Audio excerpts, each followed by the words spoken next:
we were living in that gray area. We were living in uncertainty. We were having faith in the process of like, you know, the movie is constantly changing, you know, like the movie is constantly, and we just as the artists have to respond to what that change is. Yeah. We have to like our only responsibility is to like have the sensitivity to, you know, what the film is revealing itself and shaping itself to be and acting upon those impulses. Been swinging around, dance between upside downs, and I don't know why I'm feeling this way.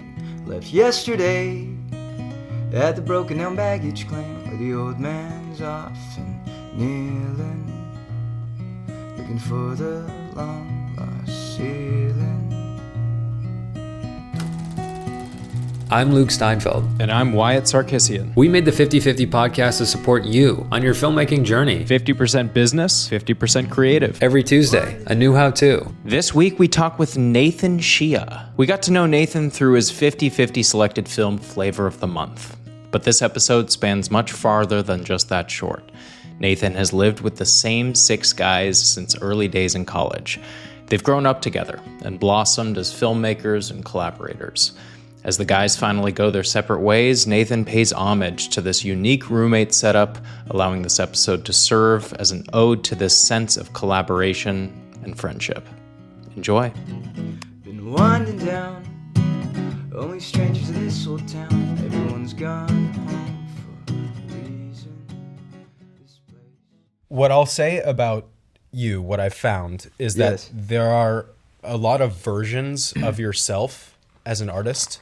Actor, writer, director, musician, and I'm curious, like, what version are you bringing to the table today? How do you feel as an artist these days? Because we'll go into everything, your upbringing, your sort of crafting your artistic identity, but like, what are you bringing us today?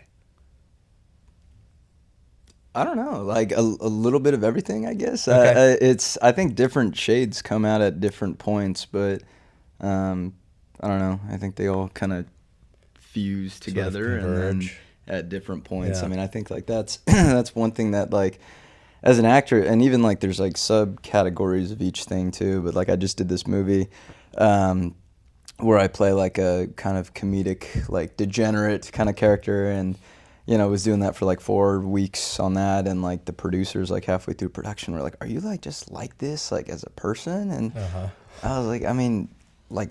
Part of me, like a shade of me, totally. But like it's that's what's necessary for this. Like, so I'm gonna be that. Like, I'm not gonna be, you know, like that's a part of me that feels appropriate for this, I don't know, character and whatnot. But I think that's how people are in general. Is like, no one's ever just like one dimensional. Like they're just this thing. I think like they're 15 different things, and those things are activated and triggered in different environments and situations. So I don't know. We'll see. I don't really know what. I think that's like a. That's artists, though, you know? Yeah. Like, I think... and well-rounded artists. But I feel like I say this all the time, but, like, output is output, no matter what medium. Like, if you're making music, if you're acting, if you're writing, if you're directing, if you're shooting, like, if it's coming from you, like, you are the through line, you know? Like, the artist behind it is the through line. And I think there is such a real... I connect with your work personally because I come from music and photography, and so film for me was like the bridge of my two loves between music and photo.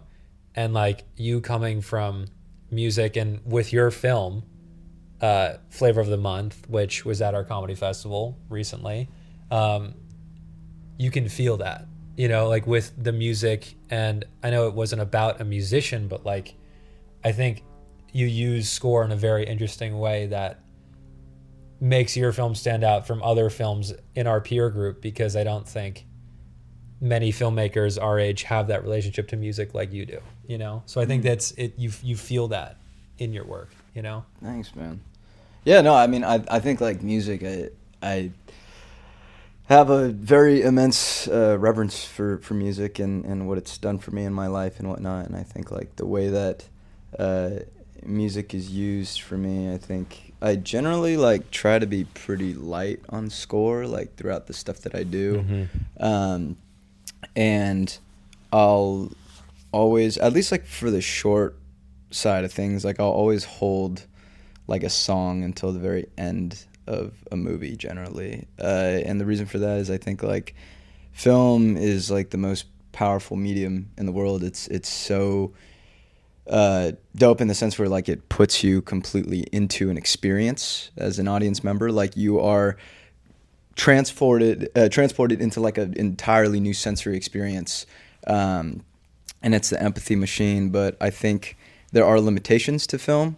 And I think where music transcends film is that film can put you in that experience and make you feel everything.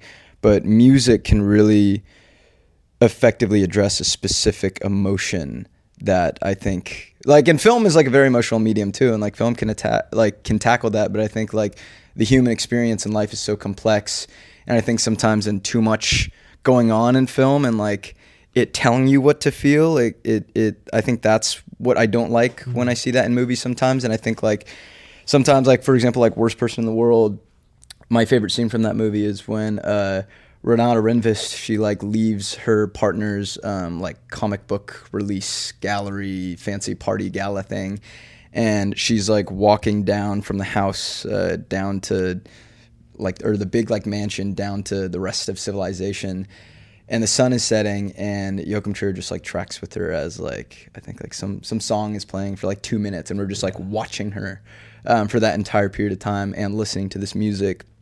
And I was like crying my eyes out during that scene. I didn't know why, but like I felt so much there. And I think that like that's a powerful thing with music, where it's like when you pair film and music and like you allow the song to kind of be the driver, and the thing where it's like you're allowing the audience to not feel like in that moment they have to be thinking about, oh, the story and the character, what they're feeling, arc and this and that, but it's just like now you're transporting your soul into the soul of the character, and vice versa, and you're thinking about your own life rather than everything in the movie.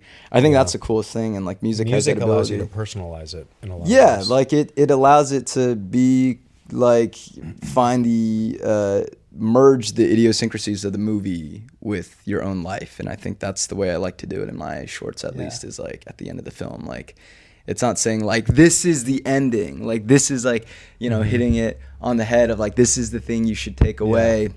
But I think a lot of times like life is way more complex than like this is the theme, this is the solution.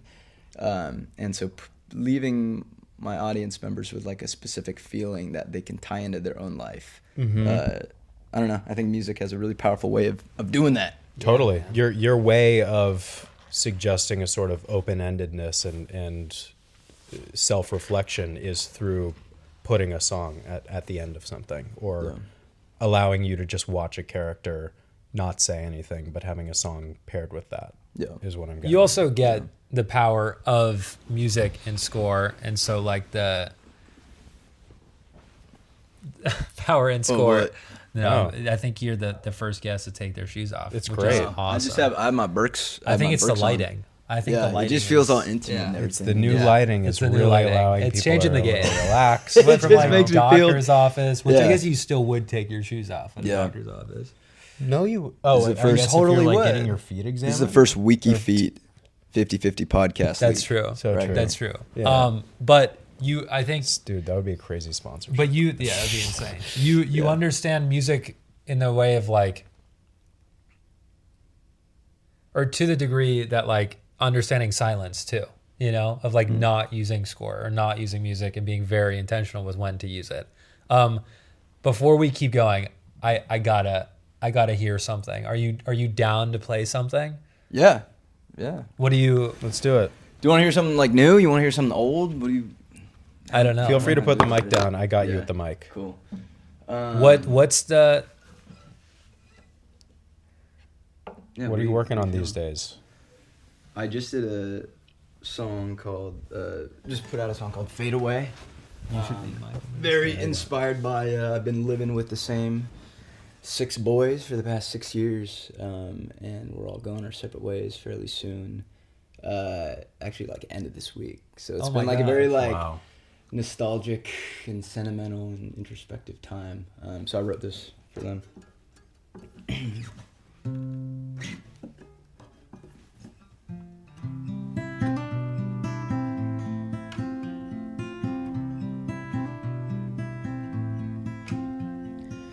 I'll be there for you, even when you don't even notice. 'Cause I'll be there through all the times, even if we fade away. If we fade away.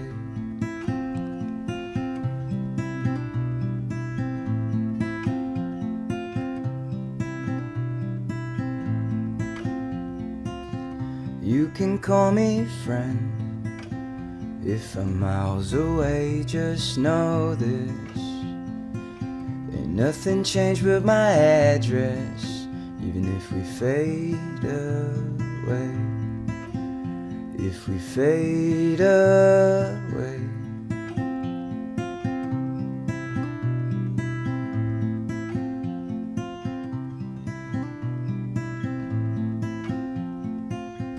You can cry on my shoulder like the times I did on yours. I'll always be your shelter, even if we fade away. If we fade away.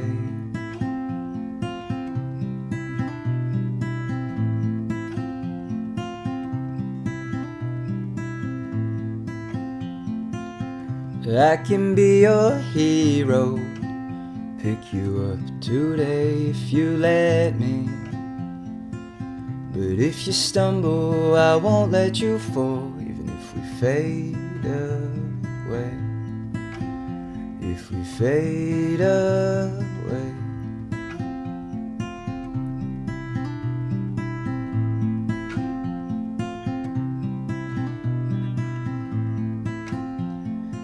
I'll be there for you, even when you don't even notice.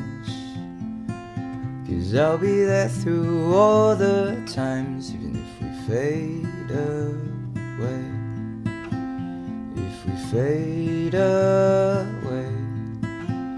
When we fade away. If we fade away. Yeah, come on, bro. Beautiful. Oh my god. Wow. Thank you. Wow. Oh, my God.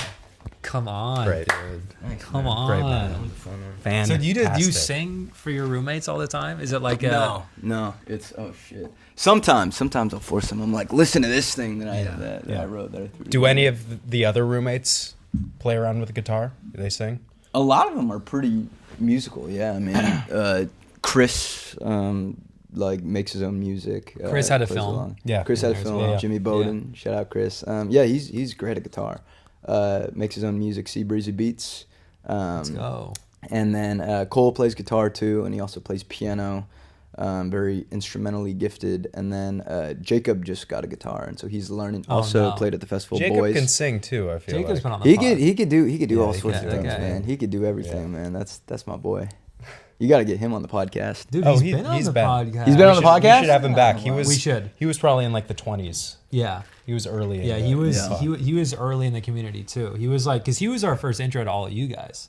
Yes. Oh wow. Jacob was he's the Jacob gateway. Staudenmaier. it was Jacob gateway and then boy. Nathan, but Jacob was a gateway for sure. Yeah. I'm sorry, and Nishanth, from LMU too. Yeah. Yeah. You guys got quite the squad. Yeah, You the went to super squad. LMU? Yeah. Okay. Yeah, we all Yeah. all went together, and There we go. Nishant too. We're all. Were in the you same living year. together in school? Yeah, I mean, I've been living Crazy. with Chris since like sophomore year, 2019, and Whoa. then the rest of the boys, like Jacob and the rest of the gang, we all lived together during like 2020. Uh-huh. So it's been a minute, man. It's We've cool been- getting to yeah. know like these pockets of Uh-huh. people, you know. Yeah. Yeah. I feel like the really, really talented people always like You got the sort of- pockets. yeah, you find your pocket, you flock towards other very talented people, you know. I think that's part of it, but Yeah. I mean, my theory on that is I think like talent kind of attracts each other, but I think the bigger thing is just like the love of the game. You know what I mean? And like with these guys, because there's a lot of talented people in film school, but I think we kind of gravitated to each other because I think one, we had a very similar passion for it, and just like we're movie nerds and fans before Yeah. like filmmakers or anything like that. Fan first. Yeah, and also like I think we had the same mentality of like I feel like film schools like kind of has this like, you know, and from the first day of film school I realized this, but like you know, go to class, you go to orientation, and like the first question that's asked is like, okay, like let's go in a circle, say your name, what you want to do in film, and what your favorite movie is, and everyone's like just trying to come up with like the most obscure movie to like big dick the other person, and with these guys, it was like kind of just like, oh yeah, like I like, you know, I like Boogie Nights, I like Fast Five, I like Moneyball, like I like movies that like there wasn't that need to be like, look at how much of a filmmaker I am, and like how much of like a, you know, auteur I am. But it's just like a simple love for it, and I was like, oh yeah, I feel like we're gonna get along. So yeah, that's kind of what like really brought us together. And then the like incubator, like in all living together and being together and like working on stuff together, like I think that kind of just like sharpened the knife all around, and we just learned to love movies more and get better. And like I learned from like Jacob and Chris, who have played at the festival, like I learned from them so much. And like I feel like, you know, we'll kind of steal technique and things from each other, and you know, share scripts and edits and drafts and this and that. And so I think like that talent was developed together, in the sense where it's like we kind of had our own team, and we're like, how do we build this together and move forward together? Not even trying to like, let's just like, it's like a race to the top, but let's just like survive in this industry and like keep that flame within alive.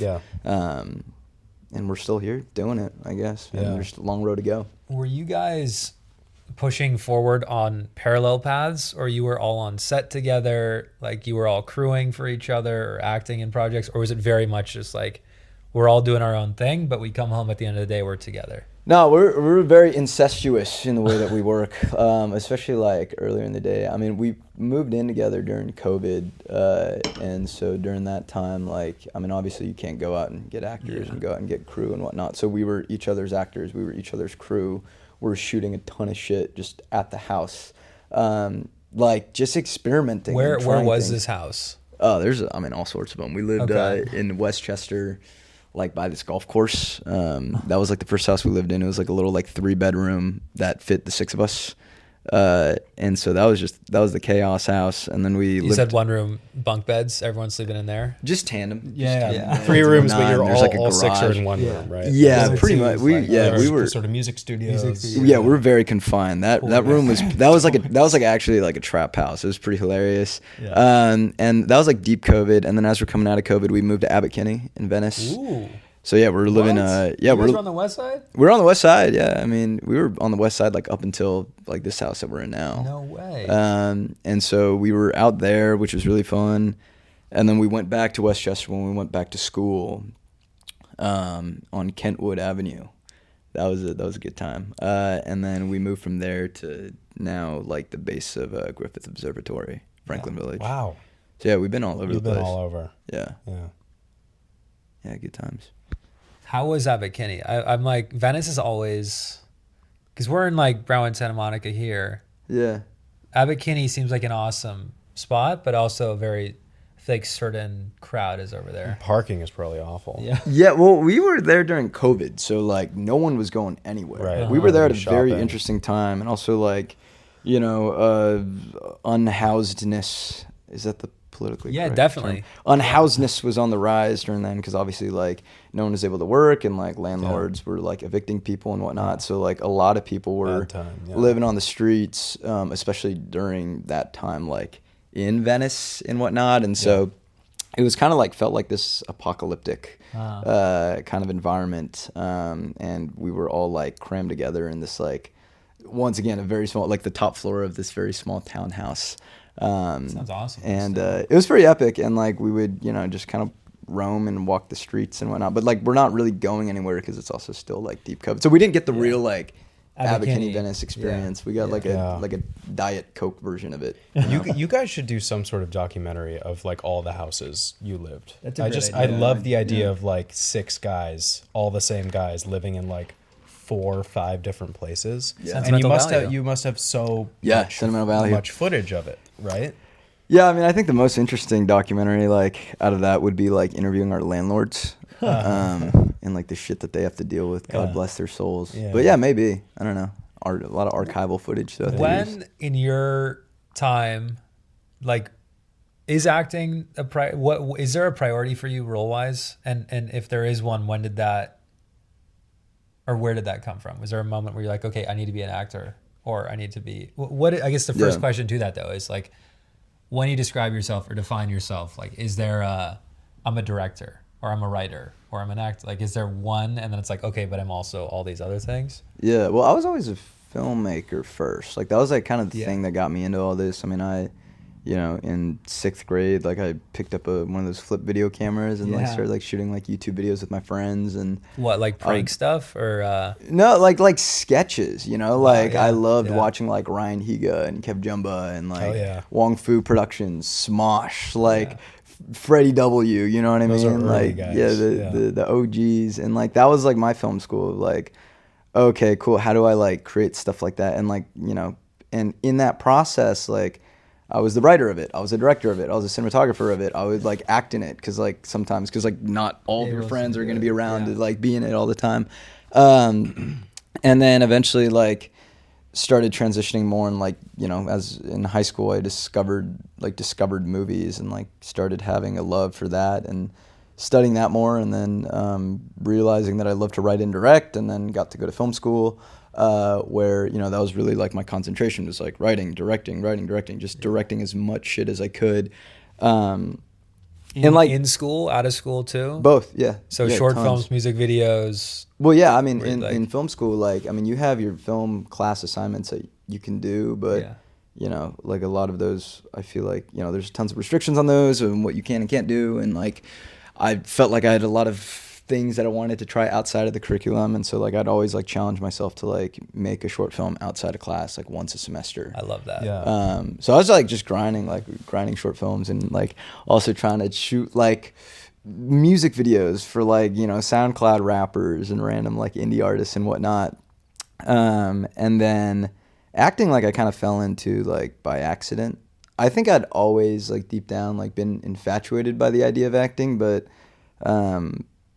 I like didn't think it was really a possibility. Like there's not really that many like throughout my life actors that look like myself and whatnot, and so I just like never really considered it. And also like I already like give my parents a heart attack by wanting to be a filmmaker. I think like the next worst thing is being an actor too. Yeah, right. And then it kind of accidentally happened because like I would write roles. I mean, film is autobiographical, and I'd write a lot of roles for like East Asian characters, and then I would like try to cast for them in LA, and I just like couldn't find like there's just not. I could do this. Yeah, there's like not many people who like fit the description of the roles that like I put out, and then like of the people that did, like I was like, I feel like they're not doing it the way that I want it, and it's just easier if I like just did it myself. It was really like a pragmatic thing. Like that's what it was. Like the first film I ever acted in was this film called Goodnight America that I did, which like accidentally went viral during COVID. But like that was because I could not. I mean, accidentally, like it just happened. Like you posted it and I was like, "Whoa, this blew up." It had like 2 actors from that show Cobra Kai in it, love that show. And this was like when. Do you know Cooper Roth? Yeah, Okay. Cooper's a homie. Yeah. Shout out Cooper. I think I met them through Cooper. Yeah. So this was Sholo Maradona and Jacob Bertrand, and they graciously did my short film Goodnight America when I was like 19 years old. Like I just finished freshman year, and it was like the summer before sophomore year, and I was like, "Yeah, Were you guys they want to do this?" in your circles, or how did you end up? I met him through Cooper. Okay. I think it was like his senior high school graduation party. Dude, I knew. Yeah. Like Cooper and I. USC Yeah. guy? Cooper and I had a directing class together, and we'd walk back because we lived close to one another, basically neighbors, and it was like a long walk. But he would scooter, and then we like befriend each other in class, and he'd like walk with his scooter, and we'd walk back home together after class. It was like a night class too. Wow. One of those like film classes that ended at like 10 p.m. and we're in downtown LA. So I was like, I'm You're in happy to walk with. yeah, Why are you in downtown LA? That's USC. Oh, you mean the okay, yeah. I know what you're talking about. Yeah, I thought you meant you were in like an offsite campus, like No, in no, this no, heart no. of like downtown. I mean, they have little, Yeah. classes right off campus, but we're walking back, and like whatever, we developed a nice friendship, but he'd always mention, there was like a span of like a few months where he's like, yeah, another roommate's leaving. I'm like, what are you talking about, bro? He's like, they get booked.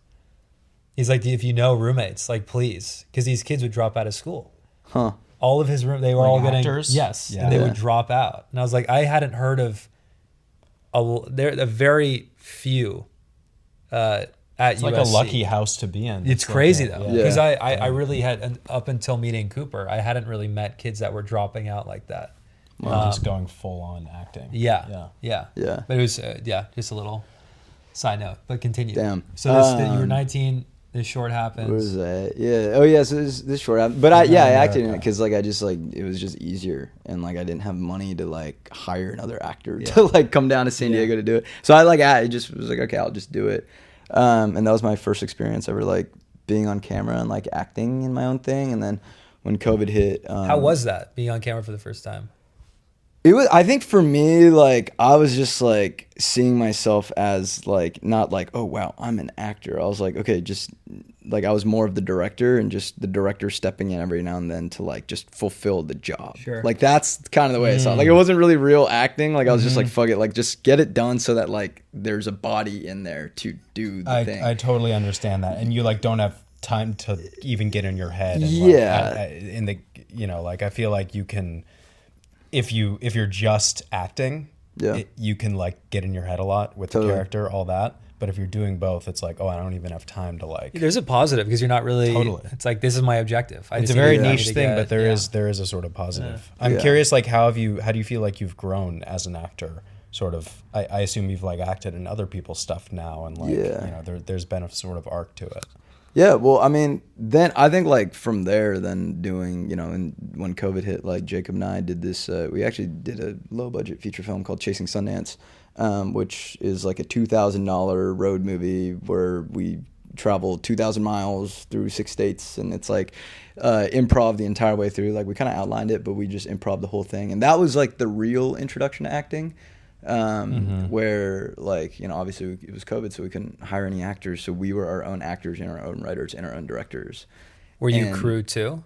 Chris and Owen, our other two roommates, Chris Pickering, Owen Markham, were like the two DPs and sound mixers, and we're all doing everything, like the four of us. Yeah. And that was like the real acting school where I was like, this is fucking dope. Like, I would love to lean into this because to hear, we've had.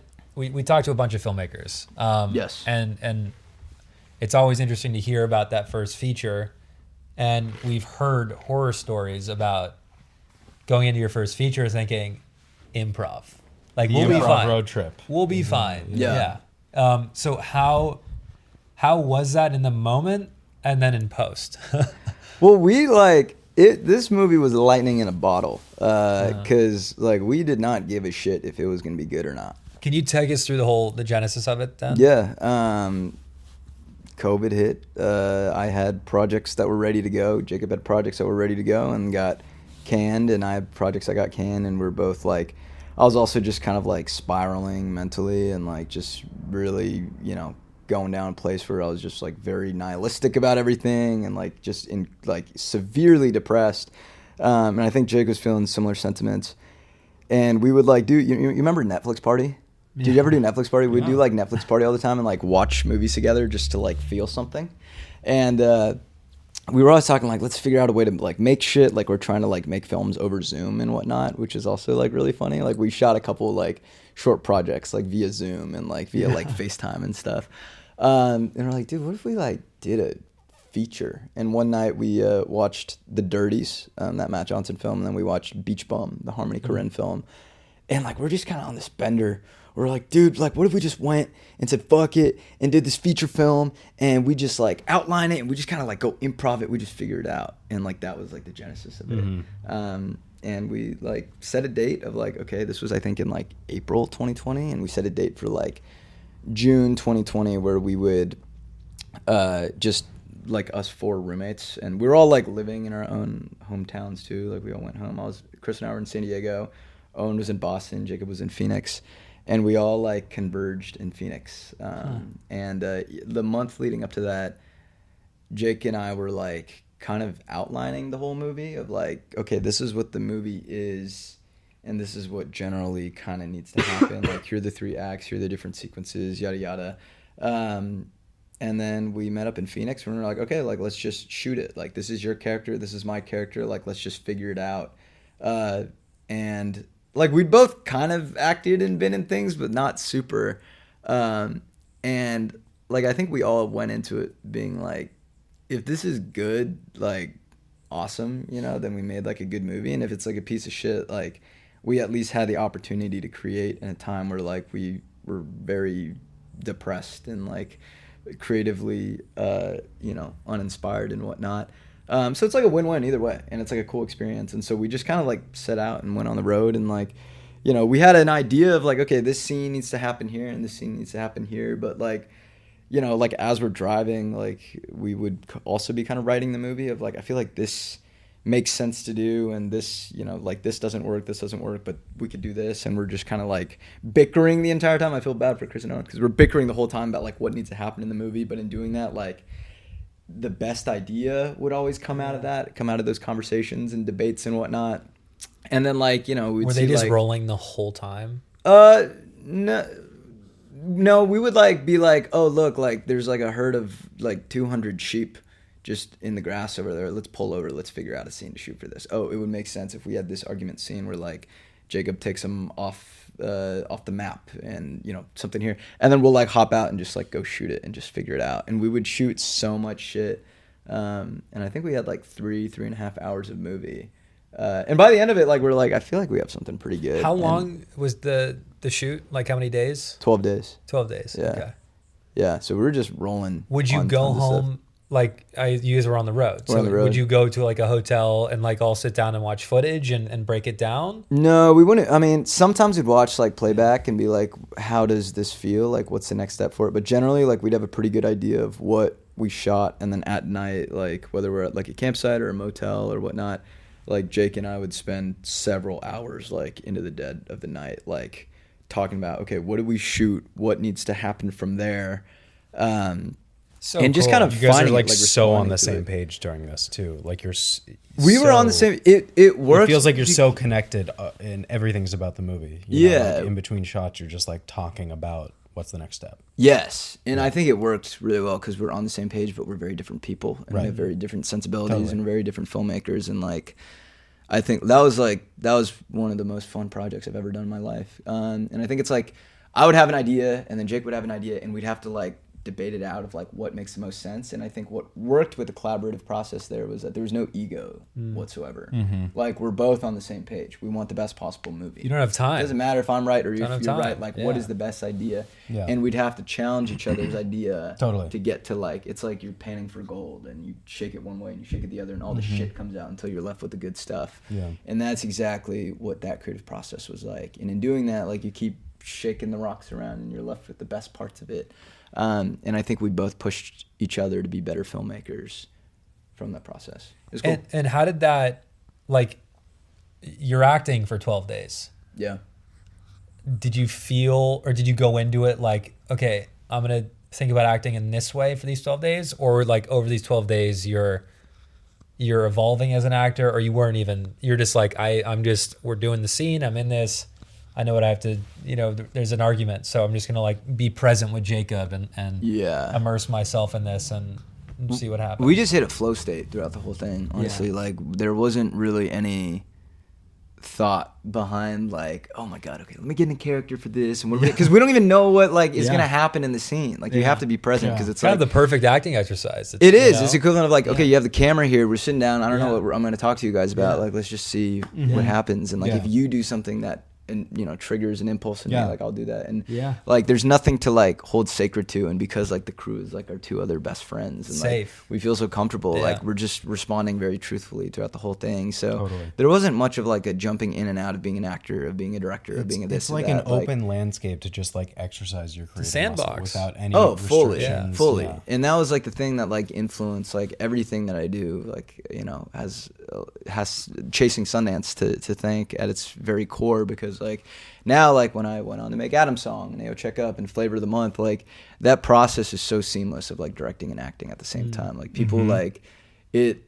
like, you know, it looks, people will always be like, how do you do that? Like that looks so insane to juggle all these things. But like in having the freedom to do that for 12 days and Chasing Sundance, doing both at the same time, like and that was with no script, you know what I mean? Like you're also writing it at the same time. I'm like, if I just have to act and direct and I don't have to write at the same time, like that's easier than what I did for Chasing Sundance and whatnot. Were there like... We'll be right back.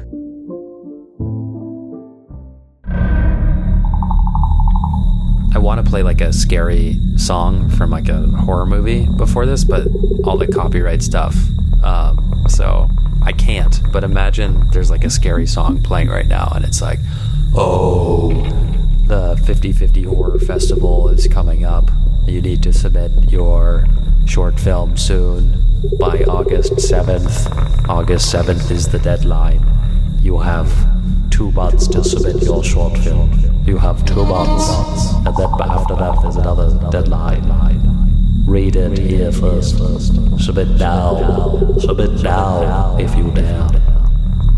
Now, but for real, we have our horror festival coming up in October. October 18th is the actual day. Get your short in by August 7th if you want to be a part of it. We look forward to viewing your submission on Film Freeway. 50/50 horror. Those are the numbers. 50/50 horror. Were there like key pieces of knowledge or like lessons that you took from Chasing Sundance into your acting and directing on future projects? Like, because unless it's just like, so I'm sure you don't like speak this in words. It's probably just like in your head of like, okay, this is the feeling and I have to do this. And you're not thinking about actually putting that in a sentence. But like, if you were to, you know, what are some of those like tips basically? Yeah, trust that the movie will reveal itself to you. I think that was like the biggest lesson. Like I think before Chasing Sundance, I was very like, you know, I read all the screenwriting books, you know, The Save the Cat, the story by Robert McKee, the, you know, Hero's Journey and all that. And like, it was very like, I was very like structured and like outlined, and this needs to happen, and this setup needs to happen here, and this payoff needs to happen here, and this and that. And I felt like a lot of my work was very stale and it would fall flat, and I didn't know why. And Chasing Sundance was the first time I felt like something I made was very alive. And I was always surprised as an audience member, and it felt like there was like a living, breathing pulse within the film. And that was because like at no point were we trying to find the certainty of each situation. You were like, well, you were never like, this thing needs to happen here. Yeah, we were living in that. We were living in that gray area. We were living in uncertainty. We were having faith in the process of like, you know, the movie is constantly changing.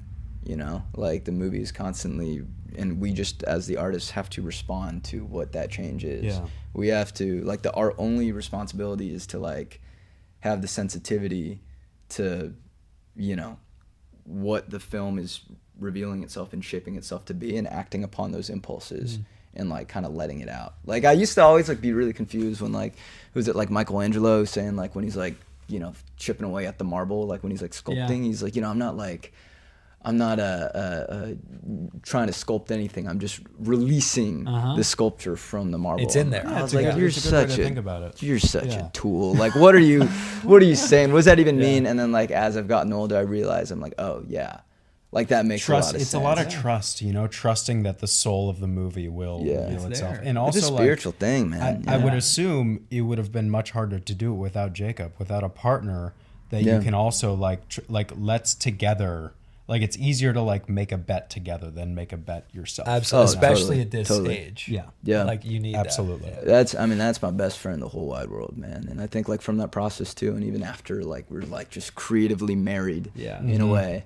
Were those characters? Was it just Jacob and Nathan? Like was it? They were named Jacob and Nathan so that we wouldn't have to forget, like and remember our characters. Because it was so it was just fluid in and out. Like, Jacob and Nathan. It's a very unique setup. Yeah, and then it's not like there's no like difference between like action or between like cut and action. You know what I mean? Like it's sometimes it's like Chris and Owen are like, should we be rolling right now? Like, are you guys are you guys in a scene right now? Would you guys like, were the characters you like what it was you and Jacob, or was it like, okay, my character Nathan has this one goal and like I'm gonna stick to that for this. Like there was some character situation. There's definitely character built into Yeah. it. Like they're like very exaggerated versions of us. Like it's like an early 2000s character version of us. Can we talk about like what the actual plot of the movie is? Like if we want to just do a little like log line of what actually happens. Because this is out. It's done now. It's right? out.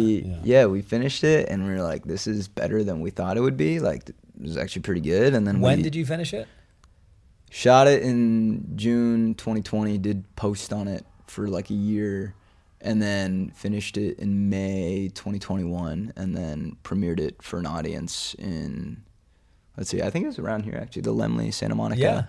But I think it premiered at like August 2021 or September 2021, and then it released. Freestyle Digital Media picked it up and released it on like Tubi, Amazon Prime, that's a quick, all that that's stuff. That's a in, like, quick turnaround. That is a quick turnaround. So yeah, especially for a 3.5 hour of footage. Improv. Well, we had to cut it down. It was 3.5 hours. No one wants to watch us for 3.5 hours, so we cut it down from like 3.5 hours of scenes to down 3. to like down to 3. Or Megalopolis. 3:15. It was. I think the final runtime's like 94 minutes or something like that. Perfect. That's an example of the Michelangelo, like the marble at the statue. Like it's in there. He's got it's another 3.5 version hours of of that. it. You just kill shit. And then it's also. Did you guys edit together? Yeah, and that was also like it was during COVID, so we had nothing else to do, so we were just sitting at the computer, Just like staring at yourselves. So at our first house, like at like that house by the golf course, like we were just like, Jacob would be in one room on his computer, I would be on another, and we'd be cutting scenes, like different scenes, and sending them together, and then like we would sit together and just argue about what to cut and what to keep and whatnot. It's always good to have an argue buddy. That's what made the movie better. Absolutely. Like I cannot deal with someone who's just like, if I'm like, if I'm like, here's an idea, and you're like, oh yeah, that's a great idea. I'm like, fuck you. Like it's not. It wasn't a good idea. It's not a good idea. The best idea comes from you guys arguing for 5 minutes. Yes, and then finding it.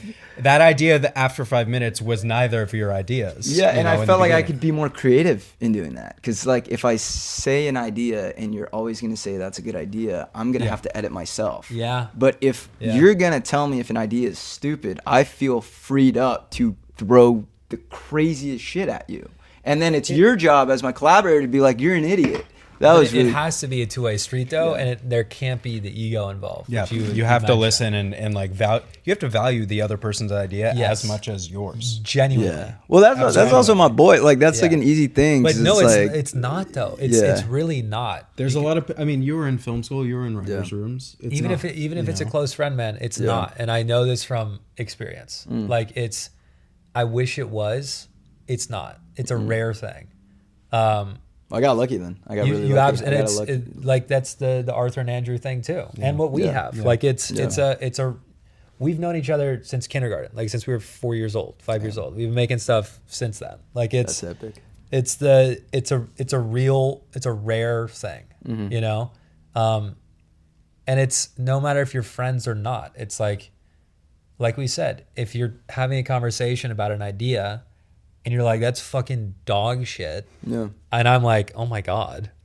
You know, and you're like, what about this? And I'm like, that's terrible too. But like, I'm only going to say that because you hurt my feelings. And all of a sudden it's just like, nothing good is going to come from that, you know? Right. Yeah, we had to super just set that aside. Because also like the moment ego comes into it, there's no trust in the creative like synergy. You know what I mean? Like every time Jacob was like, that is a bad fucking idea.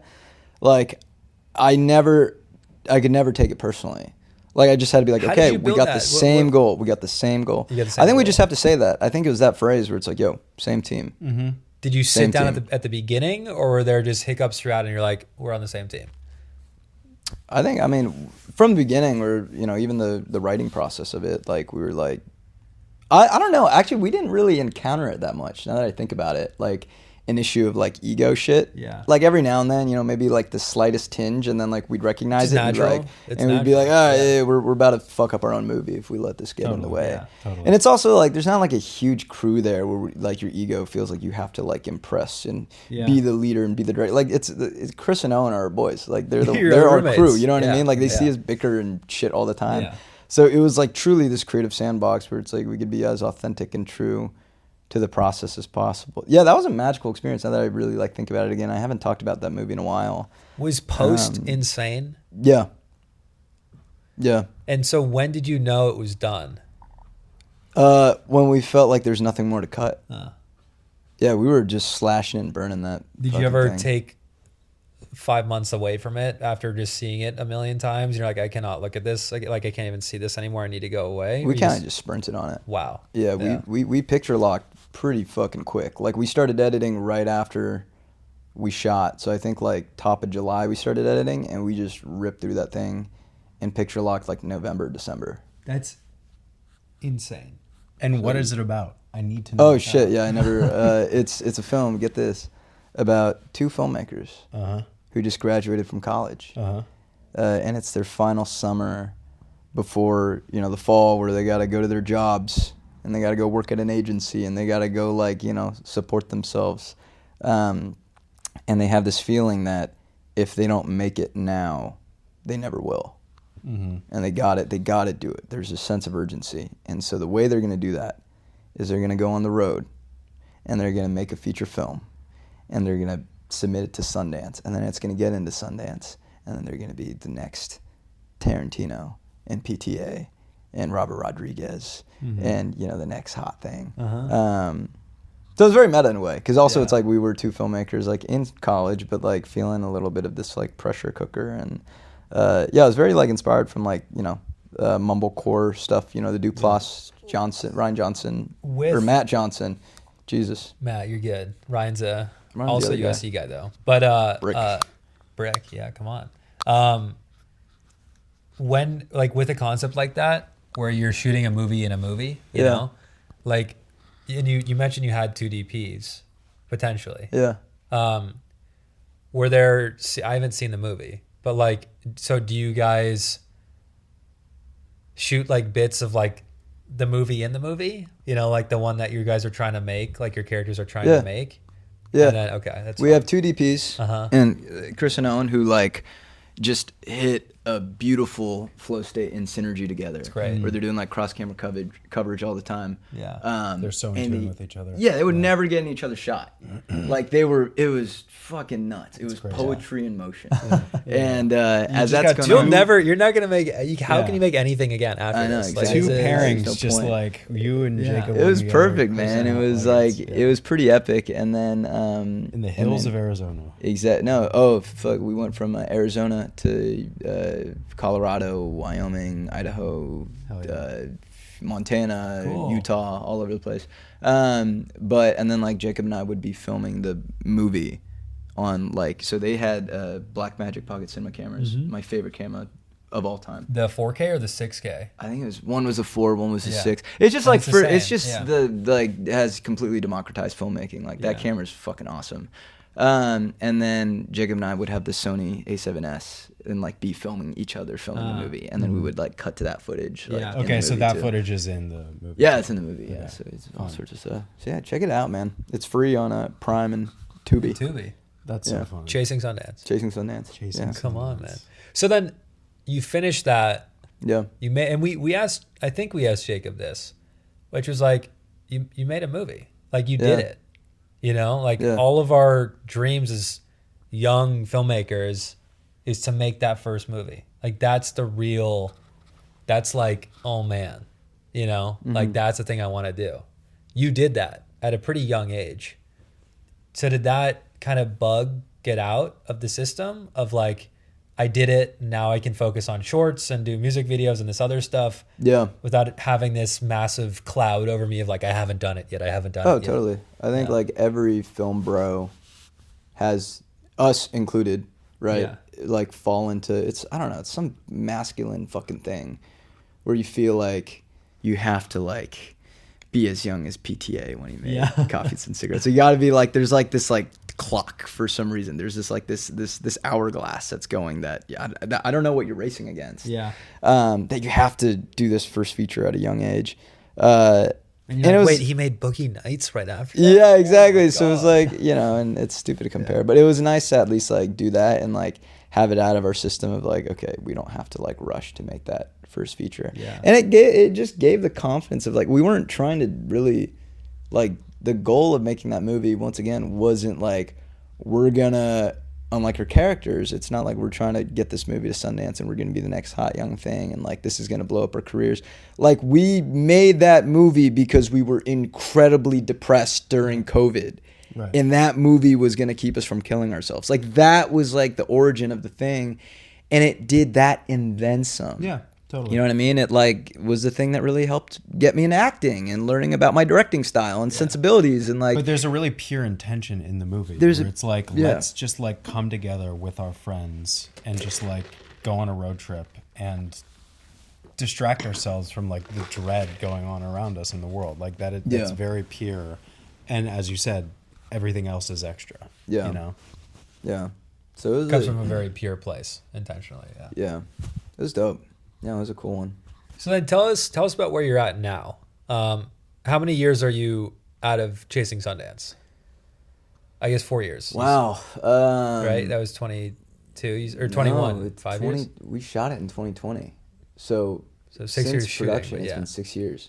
It was June 2020. So we're coming up on the 6-year anniversary of going out and shooting that thing. I think 6 years ago we were probably like finishing, like touching up the outline right now. Crazy. And you lived with your roommates for 6 years? Yeah. Which you played us a song that's like about them. Yeah. And you said you're in like your final week with them. Yeah. Why are you guys dispersing? Is it like a jobs thing? Is it just time? Everyone's growing up? Like, you don't have to like get into it. But, I feel like we could probably live together indefinitely forever. I don't think anyone would be opposed to that. But we're like, you have 6 guys all working in film. It is a bit of like this film house jungle of like, you know, it's like a film frat house in a way. Like people will say it like that, and we're like, no, we're more elevated than that. Yeah. You look at it and you walk into it and you're like, oh wow, this is that. And I think it's kind of this thing of like, okay, fine, it's like time to grow up and you got to move on at some point. But that relationship is always going to be there. What do you mean grow up and move on? The song was about, you know? What do you mean by that though? Because it seems like you guys you're blossoming together. Yeah, you know? Like not not ever be friends and stuff, but it's just like being, you know, adulting, living in a smaller house that, you know, where there's not beer on the rug and Pelican cases in the hallway and you know, like dirty dishes on the couch. Like it will lend itself to, I don't know, it's kind of you this each are sort of like, craving subjective. that individually, and then together you're like, if we keep living together, there will always be dirty dishes on the counter. Maybe there will always be that's the recipe. You know, well, I'm also like your guys' energy just like leads to it's just me dishes. I'm just leaving a mess everywhere and like, fuck dude, we can't have it. So only they're staying together. They're all staying together. I'm the only one who thinks that we're splitting up. No, like, I'm guys, just they've all signed a separate lease and exactly. Well, I'm going to New York. Oh my god! So that's also like a big part of it, too. Dude, what? Wow. So yeah, I'll be going out there. Wait, why? Chasing a lady out there. Oh, my girlfriend's going out there for grad school, so I'll be following her. Is she in film as well? No, she's a civilian. She's a journalist, so cool. Columbia, journalism. Columbia, yeah. Fantastic. Wow, clocked it on immediately. Yeah. But yeah, so, and I've always like wanted to live out there. I mean, I was born and raised in San Diego, lived there my whole life, and then came to LA for school and it's been good to do time there. Living here ever since. So I've like spent like, dude, you'll love it. Yeah, I love it. Anytime I go out there, I just like activate. When are you leaving? I don't know. I mean, I think now it's like life's kind of in flux. Like I'm figuring out the next steps of my career and. Yeah. I have like my first feature after Chasing Sundance, like my first individual feature that like I've been like cooking on for a while. And scripted, yeah. So that makes it easier. Yeah. Called Adam's Song. It's the feature version of the short film. And so we've been grinding on that for a minute. We're hoping to shoot this fall. So my crew, your LMU people. I got some homies coming back for that for sure, and then we'll be shooting that in the fall ideally, and then going out to New York probably after that. Where are you gonna live in the meet? I guess with your, or you're going. I'm home? Like subleasing around. I'm like fully just bumming it. So I'm living with some buddies out in Atwater, and then just go from lease to lease till. You know, where are you gonna live in the city, or you think Brooklyn? Oh, you mean in New York? No, I mean when you're there. Oh, when I'm there. Yeah. Yeah, probably. I don't know. All my friends live in Brooklyn, but like I kind of want to like experience like Like I know the whole art scene is like in Brooklyn, but like I kind of want to try living in the city just for a little bit. Do it. Try like, it. It seems exciting to me. It's just you seem very chill with just like, I'll go with the flow. I'll see where I'll end up. It's a front. I'm terrified. Well, I was terrified, and then now I'm in it, and I'm like, well, like it's happening to me, I guess. So we'll change is good, man. You know. Yeah. I think it's important. Stasis is the death of creativity. Totally. You know?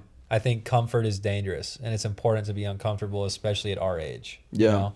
And I think the more we grow up, the more comfortable we become, and the more like down we are to be comfortable. Yeah. You know, like it's like, oh, I got my friends, I got my girlfriend, I got my family, like, you know, and it's like the job's good, this is good, that's good. Yeah. And it becomes harder to take risks, but like very good to take risks. I'm very excited for you for this next chapter, and I'm confident that like it's not like you're moving to Ohio. It's true. No shade on Ohio. It's an amazing place. LeBron's from there, so yeah, maybe not. You know, Ohio. yeah.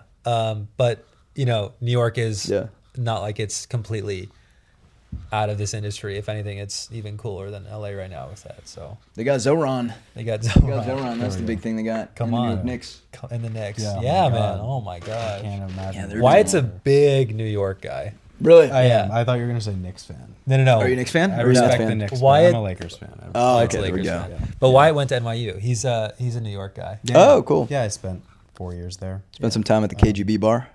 Oh yeah, it's all like I miss it, but I think LA's for me right now. Yeah. But I do think everybody, like Luke had a stint in New York. Yeah. You know, everybody needs their time there.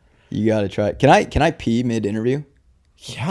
Can I go to the bathroom? Yeah. Is that thing? Preferably Hold on. in the bathroom. Yeah. I'm just gonna let piss drip down my leg. I grew up in a field in northern Arkansas.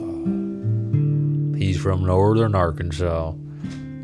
All my friends I've completed my urination. All right. I took your guitar and and it was great. It was super clean, and there were no bumps or anything. yeah, I actually No bumps. no bumps. I've never played guitar. Oh, really? He was playing it upside down, so Well, I'm a lefty. us I'm a lefty. guitarists kind of know that. Oh, I see. You're supposed to hold it a Okay, specific way. so you said Adam's song, this feature you're working on. You single-handedly wrote this. Any collaborators on there, writing-wise? No. So you wrote it individually. Came from a short that you have made. That's great. I'm like Stan.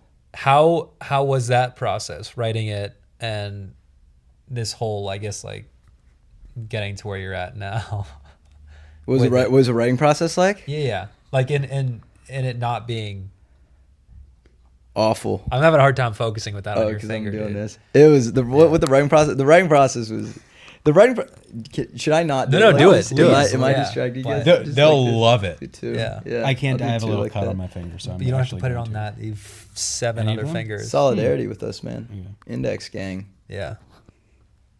Look at that. So tell us. Yeah. What the writing process was like, dude. It was crazy, man. It was writing is the hardest out of like all three things. You know, out of writing, directing, acting. Writing is terrifying. It's awful. It's a lot of time with yourself. It's so much time with yourself, and also like you're just like ripping open the Band-Aid of like all this trauma that you like repressed for years, and all these emotions and feelings. Is that and where whatnot. you stem from, though, for the most part? Like when you find stories, you start there of like where are the thorns. You just start internal. Like, what is the Yeah. thing that like is compelling? And a lot of times that can be the thorns. And I think that the flowers and the thorns oftentimes live together, and in digging deep, like you're always gonna. It's always gonna be a well of the greatest inspirations in your life and whatnot. And so that process was really difficult and really scary and really challenging, but also was like a beautiful process. And I've learned a lot about myself from that experience. I think I've learned to become a better son and a better friend and a better person and a better artist through writing that and challenging myself in that. And I think like for writing to be good and for art to be good, like you kind of have to be a good person, and you have to challenge your own humanity every step of the way. And so that was kind of a crazy but very beautiful process. And I got to, that script went through the Blacklist Project Lab, which was also like a really dope Congrats experience. on that, man. It's amazing. Thank you, man. Yeah, that was really cool. Like, having like mentors, then also like, you know, me thinking like, yeah, my script's in a pretty good place, and then them just challenging me and like digging deep, and like it was just such an emotional thing where it's like, you know, you could sense as an artist when someone's like bullshitting and hiding something, and it's like pointing things out of like, I feel like you're like not digging deep enough there. Like I feel like you're hiding something. I'm like, God damn it. Like you're like, and even my own peers too, like my cohort was like, they were so incredible, and like, you know, they're some of my closest friends now. But like us calling each other out on that, and like, I don't know, dude, writing is scary, man. It is such a scary thing, but it's one of the most brave and courageous things that you can do for your soul. And in doing that, it's been incredibly fulfilling, like releasing all of this, you know, emotion and life and story out. So yeah. Amazing. Well, it's really cool to hear where you're at right now, and with Adam's song, and with moving to New York and all that. And we do ask this question to all of our guests. In the future, what is the dream for you? $1 billion. I don't know. Like career wise, like next steps. Like, take it how you want it. Everybody's sort of given a different answer, so we like to ask that question, and then, you know, we'll check in with you in 10 years when all your dreams have come true. I don't know. I think the thing that I want is to have the ability and freedom to create whatever I want to create whenever I feel compelled to. Whether that is a movie that I've written that I want to direct and make, or like whether I want to act in someone else's film and help get that off the ground, whether it's, you know, being in a state where like I want to be writing more music and putting out more music and whatnot. But I think in recent times I've kind of realized that art should be a reflection of me, and not vice versa. And in growing and learning and digging deeper into my own humanity and existence, I hope that I have the means and the opportunity and the luck to be able to have the ability to create art that follows in that growth and in that journey and in that exploration of humanity. And if I could do that, you know, I would be very happy. I'd be very, very happy. Come on, man. Thank you for coming on. Before we go though, do you improv in music as well at all do you want to, like a 50-50 podcast song? Yeah, can we do a 50-50 podcast song? Yeah, you know, maybe just, you know, how you're feeling now. Just like any recap. Sort of. Yeah, anything. Yeah, interesting. Okay. Yeah. We'll put it into the episode. We'll do like a little theme. Yeah, we'll make this. 50. Yeah. Wow, you put me on the spot. I play a different song. Okay, whatever you want. I play an older song. What's your favorite? If it's not 50-50 podcast song, what's your favorite song to play? Yeah. Like of my own or cover? Play the one you want to play. I'll do one of my own. Yeah. I'll do it. Come on, do it. I'll put mine in here. This one, I feel this. Yeah, cool. This one I like playing a lot.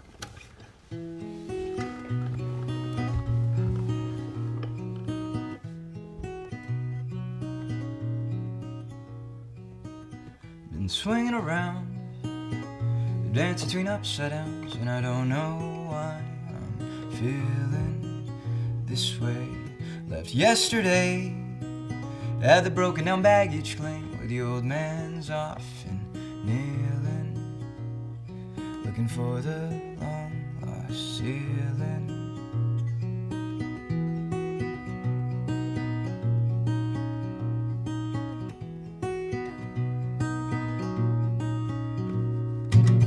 Been winding down, only strangers in this old town. Everyone's gone home for a reason. This place, her heart is gray, since intuition, it's out of tune. Did the guitar hit the table by chance? Is that what it was? It absolutely did. That's what it is. I was like, this is 2 seconds. What do you have to say about that? We could get beyond that. I was like, there's something wrong with this. Dude, I feel like it's all good, man. It is a guitar. It is meant to be thrown around. It's meant to be thrown around. Yeah. Yeah. Yikes. We're getting the That's what you wanted. Why don't we use the audio of this song, play it over the intro sequence? Yeah. Oh my god. What? Needs to play the whole thing then, probably. What song? The whole song? No, I have a way of editing this episode. It's gonna be great. Okay. Yeah. Cool. This song is gonna be playing over the intro. So the way we do the podcast is it's love cold that. open of you saying something like cool. whatever, and then as it shows Luke and I doing the intro of the podcast, It'll be this song is gonna be. All right. Yeah. Let's do it. Fun, right? Great idea. Yeah. Welcome to the 50/50 podcast.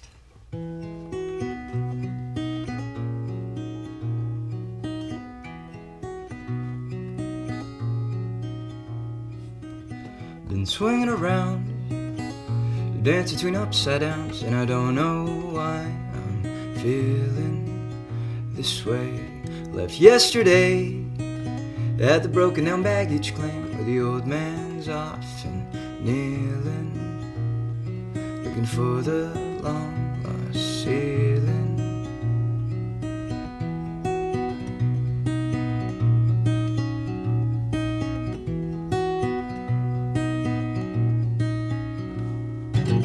Been winding down, only strangers in this old town. Everyone's gone home for a reason. This place, the heart is gray, since intuition's gone astray. The mind often sings treason. All of my friends have stopped dreaming. Whoa, headlights through the rain that's pouring. The kids, they think I'm boring, but they don't know the things that I've seen. I guess some things are lost. I guess most things are lost in between.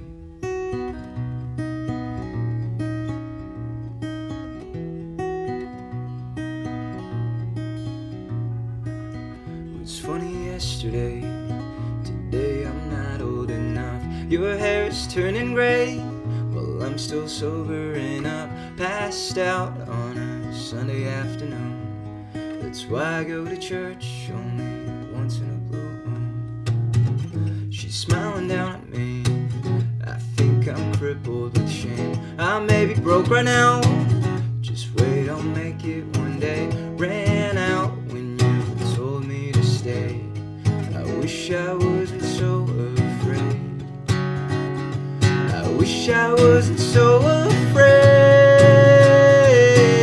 Headlights through the rain that's pouring. The kids, they think I'm boring, but they don't know the things that I've seen. I guess some things are lost. I guess most things are lost.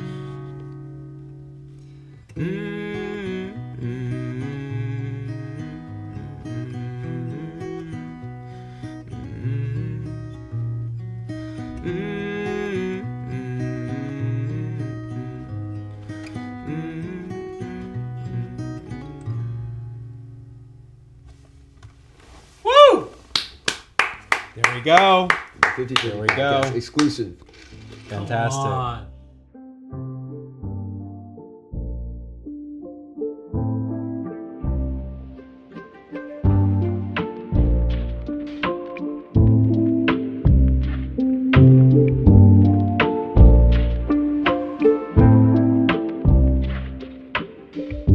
Did you learn something? I'm like your mom. Did you learn something in this episode? I hope so. Or not. That's okay. Thanks for hanging. Make sure you follow us at the 50/50 Fest on Instagram. And give us 5 stars, because why not? Why not? Subscribe. Why not? You know?